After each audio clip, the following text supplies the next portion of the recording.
সেদ্ধ ডিম দিয়ে মেয়োনিজ বানাবো। এখানে একটা ডিম সেদ্ধ করে নিয়েছি, একটু কেটে নেব।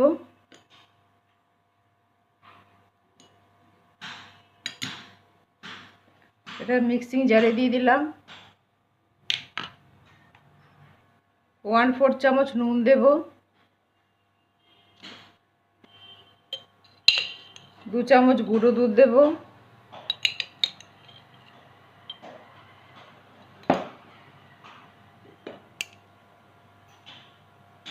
1/2 চামচ চিনি দেব,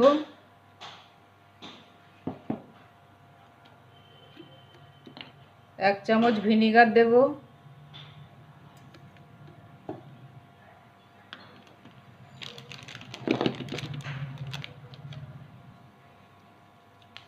হাফ চামচ গোলমরিচের গুঁড়ো দিলাম, একটু লেবুর রস দেব,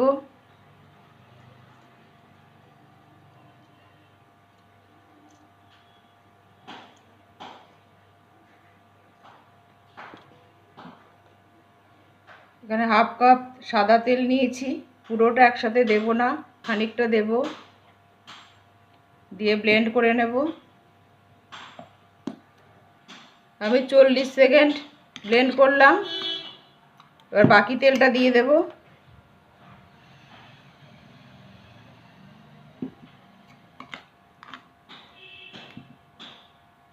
আরও 40 সেকেন্ড ব্লেন্ড করে নেব। আরও 40 সেকেন্ড ব্লেন্ড করে নিলাম। এবারও আরও 40 সেকেন্ড ব্লেন্ড করে নেব।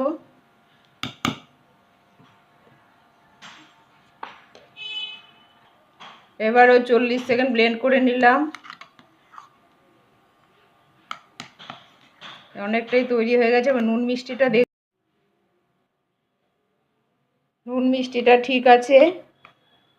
আরও 10 সেকেন্ড আমি ব্লেন্ড করে নেব।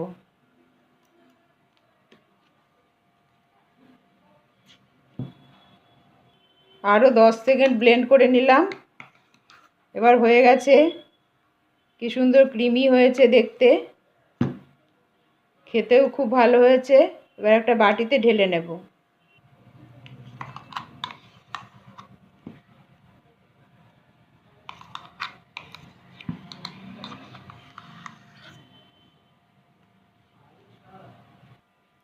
বাটিতে ঢেলে নিলাম। এবার এটাকে নর্মাল ফ্রিজে রেখে দেব। ডিম ছাড়া মেয়োনিজ বানাবো। একটা মিক্সিং জার নিয়েছি, 1/2 কাপ দুধ নিলাম, 2 চামচ মিল্ক পাউডার নিলাম,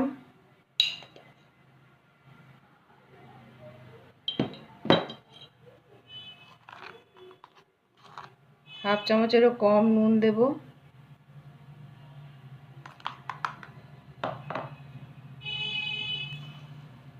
1/2 চামচের একটু বেশি চিনি দেব,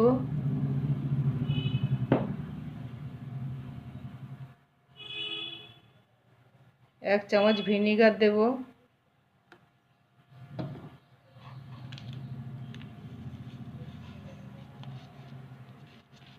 1/2 চামচ গোলমরিচের গুঁড়ো দিলাম, একটু লেবুর রস দেব,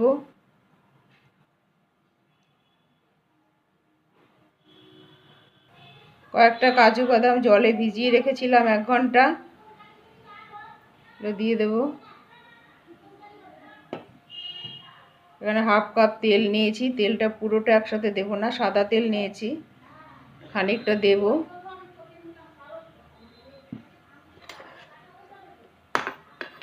এটাকে ব্লেন্ড করে নেব। ওই 30 সেকেন্ড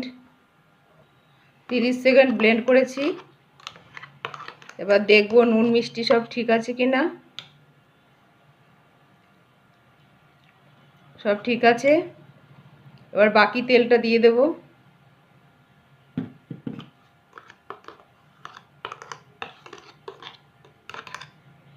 এবার 1 মিনিট ব্লেন্ড করে নেব। 1 মিনিট ব্লেন্ড করে নিলাম। একটু বেশি ঘন হয়ে গেছে, একটু ঠান্ডা দুধ দেব।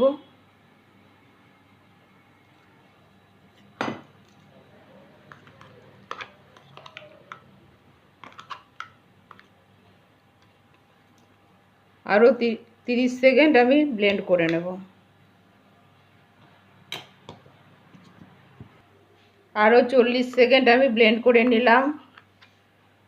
টোটাল আমি 2 মিনিট 10 সেকেন্ড ব্লেন্ড করেছি। এবং কত সুন্দর হয়েছে দেখতে, ঘনত্বটাও ঠিক আছে, নুন মিষ্টি সবই ঠিক আছে। এবার বাটিতে ঢেলে নেব।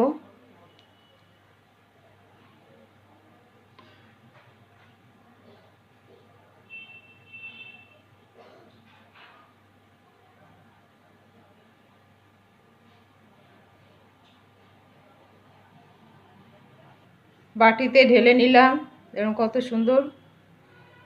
এবার নর্মাল ফ্রিজে রেখে দেব, রেখে দিলে আরেকটু ঘন হবে।